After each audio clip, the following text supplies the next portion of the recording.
العين ما تملش منها، والقلب ما يملش منها، والروح تتغذى منها. حبوب الطبيعة والمزرعة مصدر طاقة إيجابية، كي تشربها تهبط هرمون توتر وتزيد من هرمون راحة البال. شلالة الكراج من بنات الطبيعة الريعين، موجودة في الجزائر في الرابطة جنوب برج بواريريش. تدفق من جبال الرابطة وتهبط على واد سحيق، الماء ديالها على العام بارد وغزير. شلالة الكراج تجيها الناس اللي حابة تستمتع بالطبيعة العذراء، وفي رمضان تولي مكة وللناس ليها حجيج. لما تتمدى في هذاك السكون وتتأمل في السماء وتسمع صوت الشلال والنبات وصوت الطير، راح تسيح في ملكوت الرحمن الرحيم.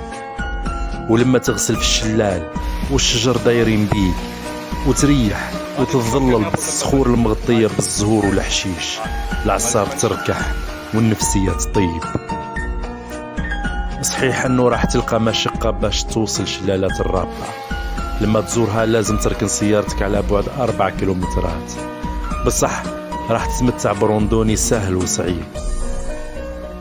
الطبيعة تتقلب من الشتاء للصيف ومن الخريف للربيع، بصح شلالات الكراج تبقى حنينة، هدية من عند مولانا رب العالمين.